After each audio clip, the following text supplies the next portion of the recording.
laisse vous installer pour écouter la prochaine table ronde, puisque Radovan vient de parler justement du contexte. On a eu envie d'interroger un peu la responsabilité. On a parlé de qualité de contexte. On a bien sûr parlé d'un certain nombre de dérives dans le digital qui ont été liées à des sujets contextuels, à des sujets de privacy aussi, à l'ensemble finalement des attentes aussi qui montent en termes de responsabilisation. On sait que les agences se sont dotées d'un certain nombre d'outils de mesures bien sûr, pour répondre aux attentes de leurs clients. On a vu que, pour reprendre le terme d'Ose ce matin, cela s'est fait parfois dans une certaine cacophonie. Ça a été le cas notamment au cours de l'année sur le sujet de la mesure de l'impact carbone. L'UDECAM a voulu faire un peu le point, avec un peu de recul justement, sur ces outils, s'interroger pour essayer de vérifier si jamais d'abord ces outils sont les bons, ensuite mesurer leur efficacité donc sur la responsabilité, mais aussi leur impact sur l'efficacité des campagnes.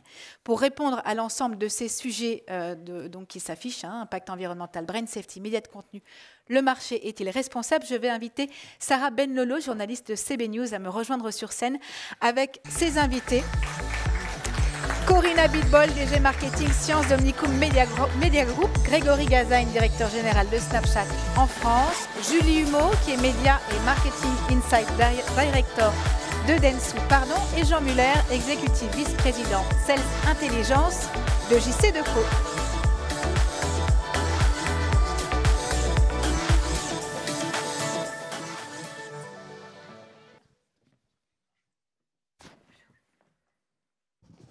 Bonjour à tous. Merci déjà à tous de votre participation à cette table ronde. Notre temps est compté, donc je vous propose qu'on attaque tout de suite dans le vif du sujet autour de ce large thème qui nous occupe ce matin. Je voudrais commencer avec vous, Corinne, autour de cette notion de responsabilité qui est devenue complètement nécessaire, complètement demandée par le marché, et voilà, cette façon de faire peut-être un peu moins, mais beaucoup mieux. Tout à fait. Et en fait, ce sujet, il est central, et on va voir en fait qu'il est extrêmement interconnecté avec ce qu'on a évoqué précédemment, la mesure bien sûr, mais surtout l'efficacité. On le rappelait à l'instant, l'attention est essentielle parce que on ne veut pas d'automesure, et on veut aussi, au-delà de quantifier les choses, les qualifier. Notre métier, je crois, en tant qu'agence média, c'est aujourd'hui, mais comme ça l'a toujours été, c'est l'efficacité, c'est délivrer finalement ce qu'on a pu voir tout à l'heure, c'est des ventes, mais pas que, c'est de la brand equity. Et puis, c'est aussi une certaine façon de faire notre métier, encore une fois, dans la qualité. Et en fait, pourquoi ce sujet, il est essentiel? Parce que, en effet, il y a eu la course à cette quantité, et aujourd'hui, il faut mieux faire. Pour mieux faire, il faut se poser aussi cette question de la responsabilité.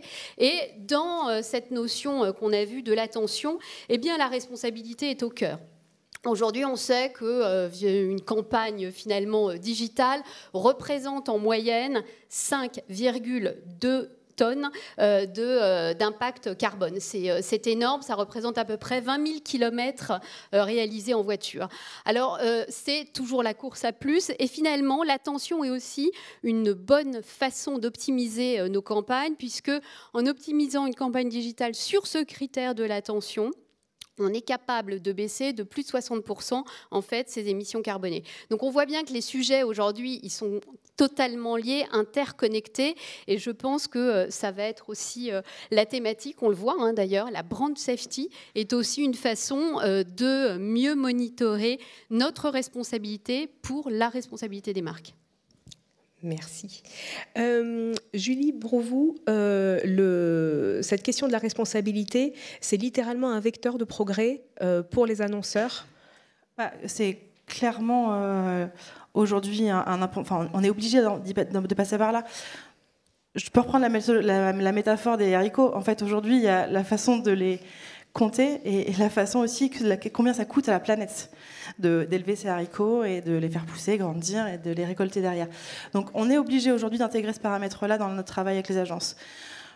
Intrinsèquement, on a ce rôle central, les agences, d'être entre les annonceurs, les régies, et d'aller chercher le meilleur des deux mondes.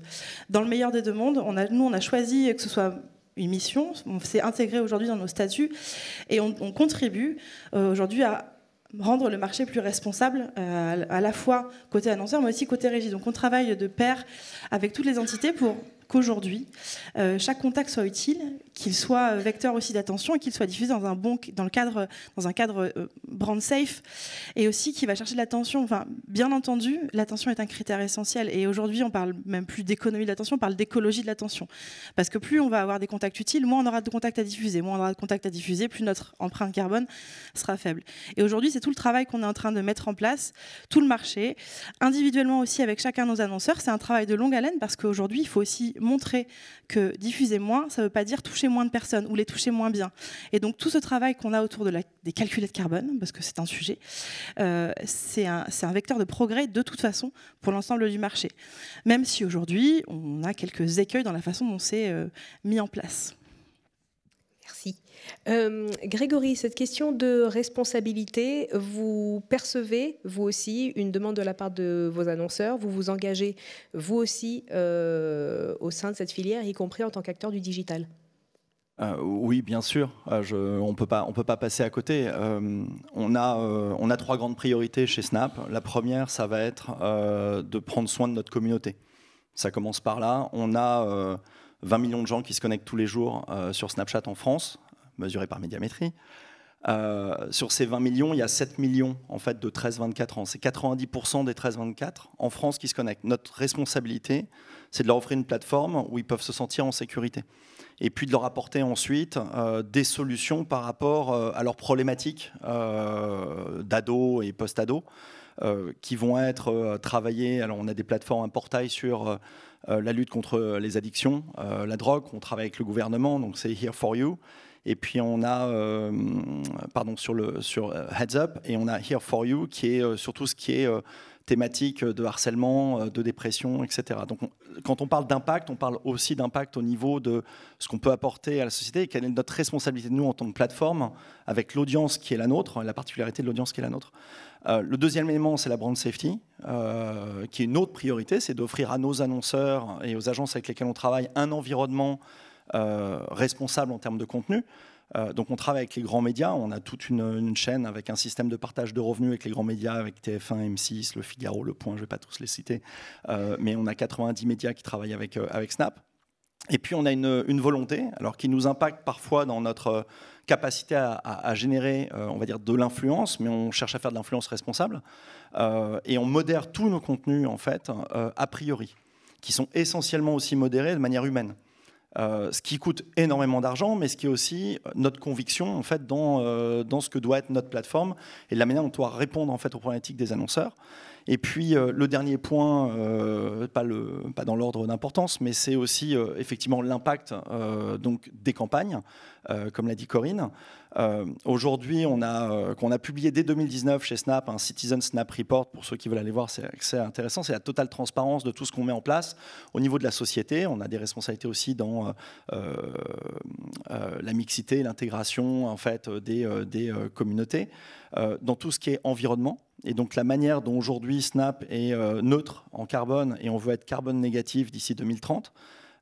Et puis également sur tout ce qui est gouvernance de la société.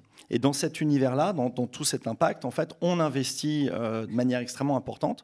Il y a 2 ans, alors notre impact à nous, c'est le scope 3. Le scope 3, c'est tout ce qui est indirectement lié à l'activité de la société. Ça va être le commute, donc les transports des employés pour aller au bureau, ça va être les voyages professionnels, ça va être l'utilisation de la batterie des téléphones, et puis ça va être en fait le cloud et tout ce qu'on utilise au niveau du cloud. Donc on travaille avec les partenaires de cloud pour faire en sorte qu'on consomme le moins possible et d'être au plus près en fait des clouds par rapport à la data qu'on doit stocker. Maintenant, l'avantage d'être une plateforme avec des messages éphémères, c'est qu'on ne stocke pas beaucoup. Et ce qui fait aussi qu'on est assez vertueux sur les autres éléments de l'impact. Donc au niveau de l'entreprise, on a baissé de 50% l'utilisation des batteries sur les téléphones, sur les iPhones, il y a 2 ans. Et on continue. L'année dernière, en fait, on a 40% de baisse indexée sur le revenu en fait, de la consommation d'énergie chez Snap. Et puis, on a voulu aussi, et je pense qu'on en parlera, mais essayer d'avoir une politique vraiment franco-française et de se dire aujourd'hui, on a des grands clients, des agences qui utilisent des outils locaux pour mesurer l'impact carbone.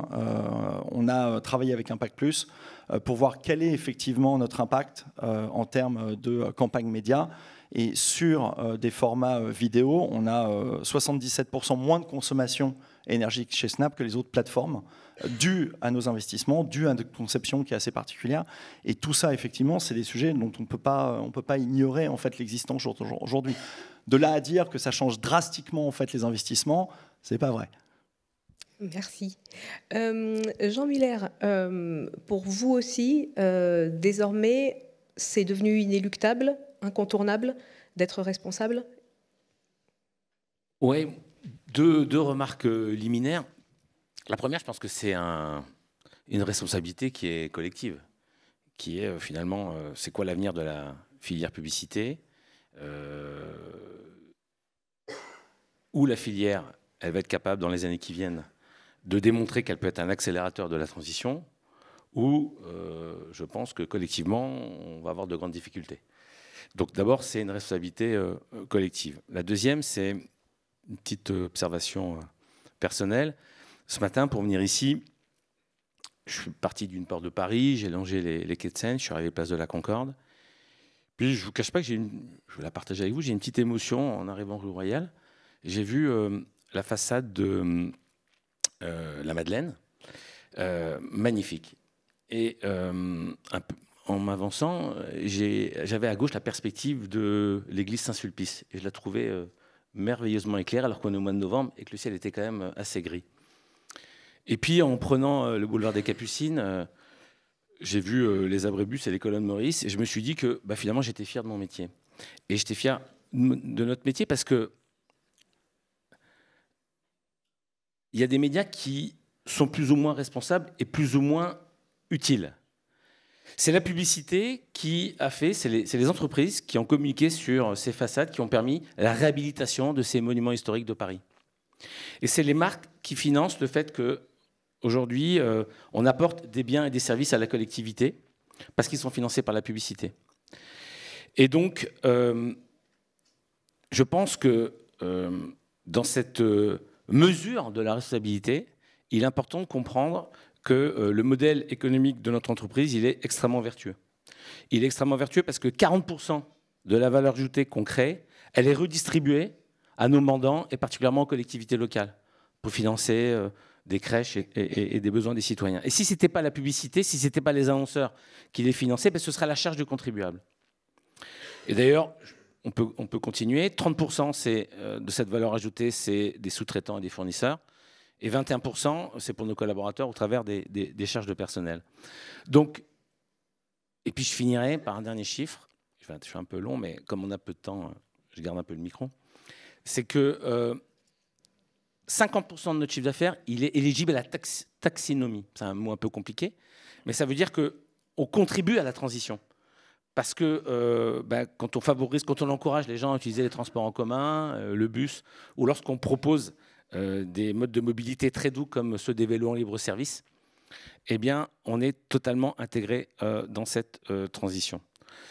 Voilà, donc ça, c'est un élément qui est extrêmement important. Donc, Quentin, on a vu qu'au début de ces rencontres, il n'y a probablement pas assez de campagnes. On va mesurer la nature des campagnes de nos annonceurs, mais je pense que c'est important que ceux qui ont la responsabilité, comme vous, mesdames, de conseiller, d'orienter le choix des annonceurs dans leurs investissements médias, eh bien, ils prennent totalement conscience du fait qu'il y a des médias qui sont peut-être un peu plus responsables que d'autres. Alors moi, je me réjouis, monsieur, que vous ayez des trajectoires très fortes en matière de réduction des émissions, mais j'ai envie de vous dire que pour tous les acteurs de l'industrie digitale, il y a du boulot.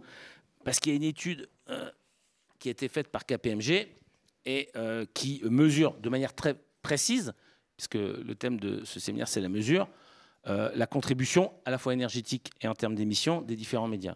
Et ça peut peut-être vous surprendre, mais quand on additionne l'out-of-home et le digital out-of-home, la communication extérieure avec la radio, on est ceux qui sont les moins consommateurs à la fois d'énergie et d'émissions de CO2. Et on prend des engagements.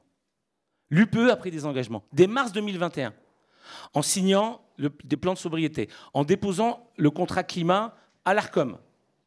Donc on prend collectivement des responsabilités. Et on explique comment on fait. Parce que c'est bien beau d'avoir des objectifs, il faut expliquer comment on fait. Nous, on a déjà réduit de 27% nos émissions de CO2. Et on s'engage à les réduire de 60% à échéance de 2030. La neutralité, ce ne sera pas avant 2050, parce que c'est difficile. Et on peut expliquer comment on fait. On peut expliquer comment on fait, par exemple, quand on remplace tous les néons de nos mobiliers par de l'éclairage intelligent, qui consomme 60% de moins. Quand on favorise l'éco-conception. Quand on indique aux collectivités que au lieu de changer le matériel, quand on le rénove, on fait moins 69% de CO2. Quand on demande à tous nos collaborateurs de freiner les déplacements. Quand on vient ici en véhicule électrique, ça coûte plus cher. Mais tout ça, ça coûte plus cher. Donc c'est des engagements concrets. Il faut le faire savoir. Et il faut aujourd'hui que, eh bien, si on veut accélérer cette transition, quand on choisit son investissement, eh bien, on puisse être en pleine conscience de tout ce qui est fait par les uns et peut-être un peu moins fait par les autres. Merci. Alors tous ces engagements se heurtent aussi. Tous ces engagements et ces bonnes volontés se heurtent aussi à certaines limites, certains obstacles bien concrets dans la vie de vos entreprises, dans la vie de vos clients. Alors, l'un des obstacles, c'est peut-être déjà celui des coûts. Alors, Jean, je vous redonne la parole. Mais... Non, vous inquiétez pas. Mais voilà, je vous redonne la parole là-dessus, sur justement, pour un groupe comme JCDecaux, ce que ça représente, justement ce que vous venez de dire, quand on change du mobilier, quand on fait de la recherche technologique, pour tout ça, en quoi ça impacte un groupe à l'échelle qui est la vôtre? Ce que je veux dire, et ce n'est pas uniquement le fait de JCDecaux, c'est que si on veut aller vers cette responsabilité, c'est très compliqué, c'est très difficile. C'est pour ça qu'il faut qu'on fasse attention quand on annonce un certain nombre de trajectoires, parce que c'est très difficile à atteindre. Et tout le monde le sait. Un, c'est difficile, et deux, ça coûte très cher, et ça coûte plus cher. Parce que de couvrir toutes ces dépenses énergétiques par des énergies renouvelables, ça coûte plus cher que si on ne le fait pas. Parce que de muter son parc automobile, ça coûte beaucoup plus cher. Parce que l'éco-conception des mobiliers et de ne pas aller acheter les mobiliers et pas les faire faire dans des pays très lointains ou dans d'autres continents, ça coûte beaucoup plus cher. Et à un moment, oui, les choix responsables, c'est aussi... par exemple, nous, on plaide pour que la commande publique soit beaucoup plus raisonnable. La commande publique en France, c'est 150 milliards chaque année. Et il y a seulement, je ne vais pas dire de bêtises, un marché public sur 5 qui a véritablement des critères discriminants en matière d'environnement. Donc, c'est compliqué et ça coûte très très cher. Donc, quand on prend des engagements et que ces engagements, là aussi, il y a des organismes qui sont là pour les vérifier. Donc, c'est très très sérieux. Je veux dire, c'est compliqué. Et cela étant, ce n'est pas parce que c'est compliqué qu'on ne va pas le faire. Parce que nous, on a coutume de dire qu'on est responsable depuis toujours et pour toujours. Et puis, c'est un vrai choix de société. Puis, c'est aussi un moyen d'avoir une véritable raison d'être en capacité aussi demain de recruter et de faire venir... voilà. Mais ça coûte très très cher. En R&D, en investissement, en coûts, en charges d'exploitation. Et c'est très très compliqué.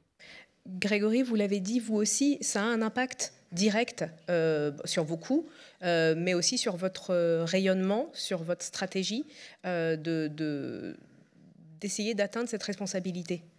Non, bien sûr, Jean l'a très bien présenté. Toutes les entreprises qui font des investissements importants n'ont pas un retour sur investissement immédiat. Donc on pense que... il faut y aller. En tant qu'entreprise, on a cette responsabilité. Ensuite, en tant que même d'employé, dans la valeur de marque de l'entreprise, c'est important. Mais effectivement, le retour, il est pas maintenant. Et donc, on travaille avec les clients. C'est prioritairement nos clients aussi qui lancent en fait ce débat. Parce que tous les investissements qu'on fait dans les sociétés, et je comprends que pour Decaux, ils soient extrêmement importants, ils sont aussi liés à la volonté d'avoir une réponse par rapport à ce qui se passe dans notre société et environnement, mais aussi que ça soit valorisé en fait par rapport aux investissements médias. Et ça commence à l'être. Des grands annonceurs, on a entendu l'oral tout à l'heure, je peux citer LVMH et d'autres, sont très très présents sur ces thématiques-là, commencent vraiment à prendre en compte en fait la capacité de nos sociétés à répondre à ces enjeux. Mais ce que je disais tout à l'heure, c'est que ce n'est pas encore un critère discriminant.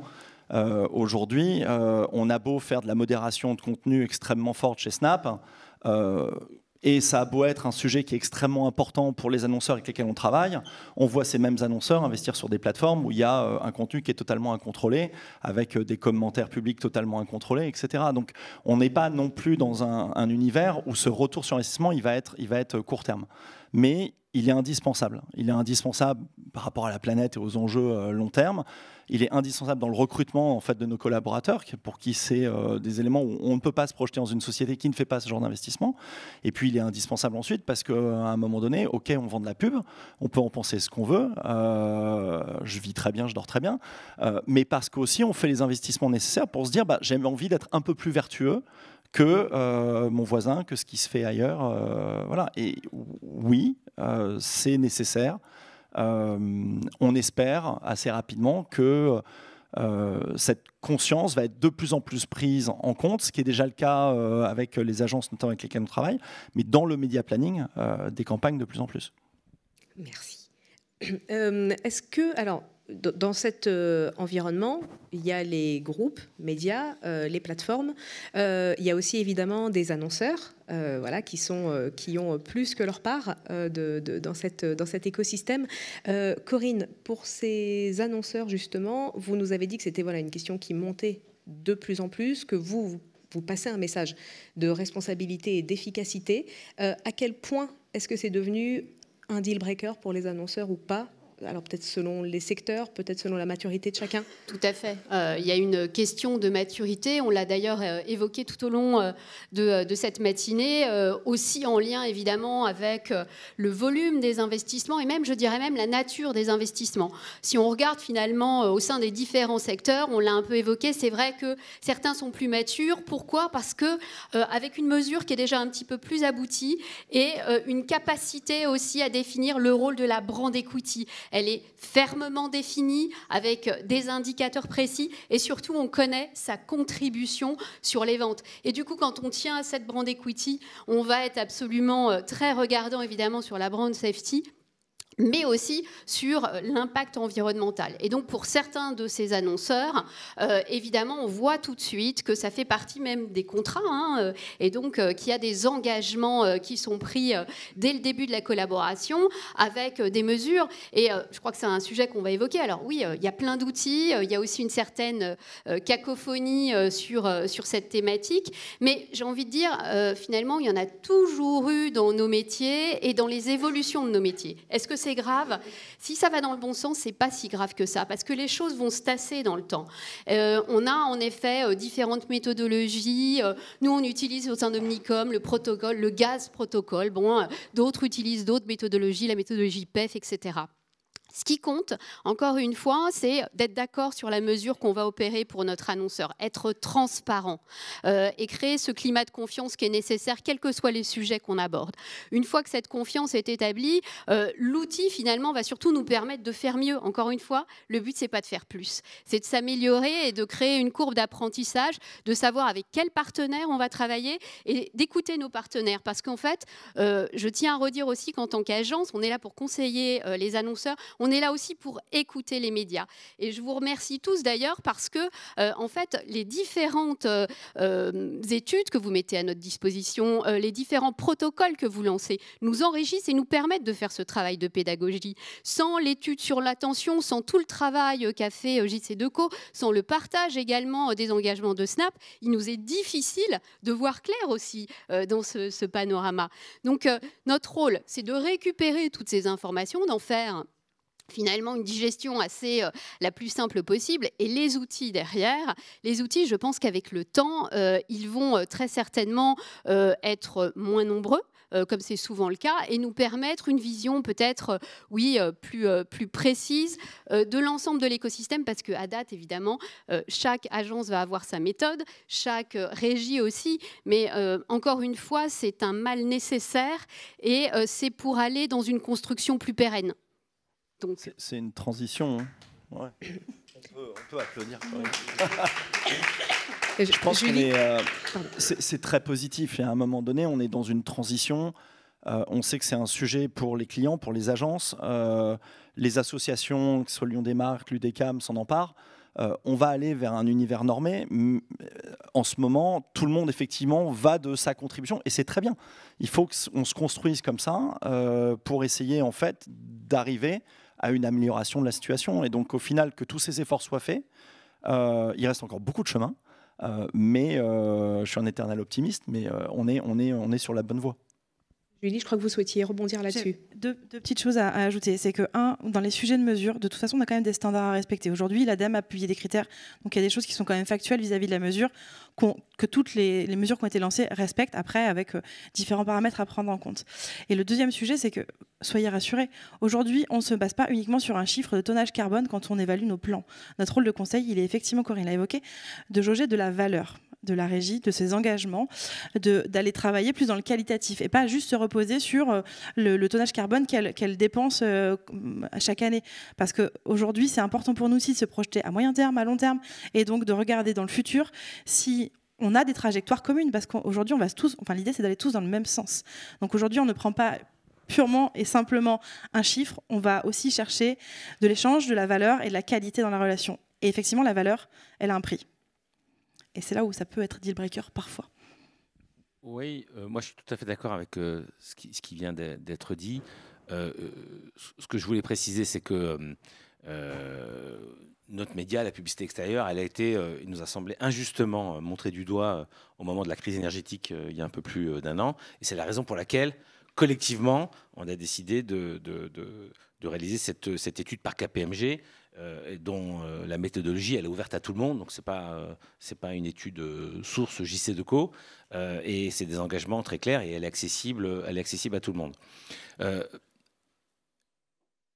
N'attendons pas qu'il y ait un thermomètre commun. Alors je sais que l'ami Patrick Gouillot-Beauchamp ici emploie beaucoup au titre de l'UDECAM pour avoir un outil qui va homogénéiser les différents calculateurs qu'ont les uns et les autres. Mais ce que dit Julie, c'est qu'aujourd'hui, avec ce qui existe déjà, on ne peut pas dire qu'un médiaplaneur ou qu'un annonceur ne peut pas avoir une vision réaliste de sa responsabilité en matière d'investissement publicitaire. Il ne faut pas qu'on se cache. C'est pour ça que moi, je ne suis pas tout à fait d'accord avec la cacophonie. On est quand même sur des sujets qui sont nouveaux, malheureusement, j'ai envie de dire, mais en tout cas plus récents que la mesure d'audience, qui a plusieurs dizaines d'années. Et donc, sur ces sujets-là, aujourd'hui, je pense qu'il y a suffisamment de données concrètes, réelles, qui permettent d'investir en pleine conscience. Voilà. Donc, moi, je le redis, puisque finalement, c'est une petite musique qu'on entend heureusement un petit peu en ce moment. En matière d'émissions de CO2, le gros sujet, c'est le digital. Je suis désolé, voilà, c'est peut-être pas votre cas Snapchat, mais c'est vraiment les plateformes digitales. Donc, d'ailleurs, on n'est pas encore le 1er janvier, mais j'ose ici émettre un vœu, c'est que vous, les professionnels des agences médias, vous cessiez de considérer qu'il y a des médias de performance. C'est comme ça que vous les intitulez, médias de performance, puis il y a les autres. Mais de quelle performance on parle ? De celle que... Moi, je ne suis pas un spécialiste de la mesure d'audience du digital, mais j'ai compris que ce matin, que ce n'était quand même pas la plus grande transparence. Puis alors, en matière de responsabilité environnementale, là, arrêtez de les appeler les médias de performance. D'abord, c'est extrêmement désagréable pour les médias traditionnels. Voilà. Donc, voilà, de quelle performance on parle ? Soyons sérieux. Mais quelle performance est recherchée ? Puis quand on voit quelle performance est recherchée aussi ? C'était aussi le sens de ma question. Donc appelons-les comme voilà. Appelons-les plateforme digitale, voilà. Et puis voilà, ok.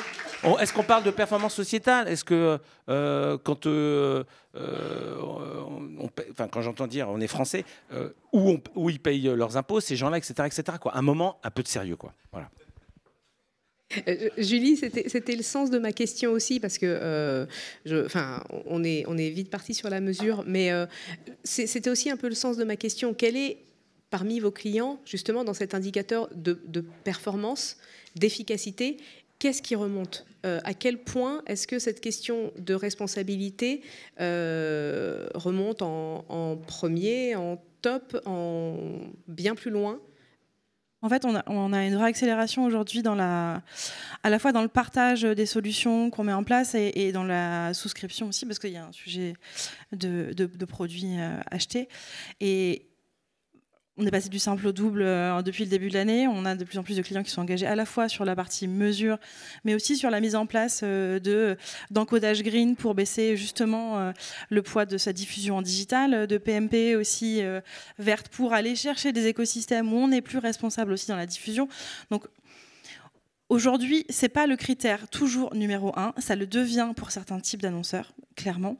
Et notre mission, c'est de faire que ça le soit à égalité avec la performance quand même. Et le monde n'est pas manichéen, en fait. Il n'y a pas des médias de performance et des médias pas de performance. Enfin, je ne crois pas qu'aujourd'hui, on travaille comme ça en agence. Enfin, en tout cas, dans les échanges que j'ai avec mes camarades au sein de la commission, je peux vous assurer qu'il n'y a pas de traitement manichéen du média. Par contre, ce qui est intéressant, c'est de travailler justement sur le discours et de confronter à la réalité de ce qui est aujourd'hui mesuré et mesurable. Et effectivement, là, on se rend compte qu'on a parfois des écueils. Et c'est le cas sur l'audience, mais c'est aussi le cas sur de l'empreinte carbone. Donc aujourd'hui, notre job à nous, à la fois individuellement, chaque agence, mais aussi collectivement avec l'UDECAM, c'est de remettre l'église au milieu du village, ce que disait Aude en démarrage. Et donc, on travaille progressivement à ça. Mais on ne peut pas stigmatiser, en tout cas, les plateformes digitales dans ce rôle-là de plus gros contributeurs carbone et de mauvais des médias, parce que ce n'est pas complètement vrai. Et aujourd'hui, les annonceurs ont besoin de ces médias-là aussi pour exister, pour aller chercher des audiences différentes et pour les adresser précisément. Parce qu'on a aussi ce sujet-là, aujourd'hui, d'aller adresser une audience de façon plus... on va dire plus pertinente. Voilà. Et donc dépenser moins aussi d'impression, de contact, & co.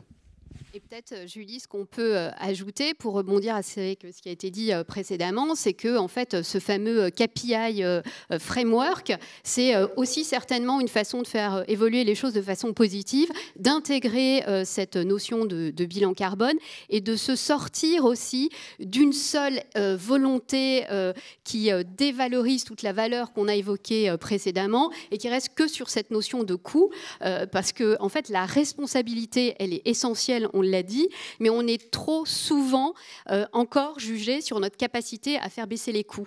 On le voit bien, pour faire évoluer le marché, on a besoin d'investir, les médias ont besoin d'investir, les agences développent des outils. Chez Omnicom, on a une plateforme qui s'appelle Omni et qui ne cesse de se développer. Tout ça nécessite aussi du temps homme, et on l'a évoqué tout à l'heure, ce temps homme. Alors, être jugé uniquement sur des templates, c'est vraiment très restrictif du travail commun qu'on réalise. Merci beaucoup. Merci Corinne pour cette conclusion et merci Sarah pour cette table ronde. Merci à tous les quatre d'avoir partagé vos points de vue et vos avancées sur le sujet de la responsabilisation. On voit que d'ailleurs les chantiers ne sont pas encore tous complètement terminés. Ils ont vocation à évoluer. On suivra avec attention le programme SDAT qui sera annoncé avant la fin de l'année et qui vise à définir très concrètement ce qu'est aujourd'hui une régie digitale responsable. Donc stay tuned, comme on le dit.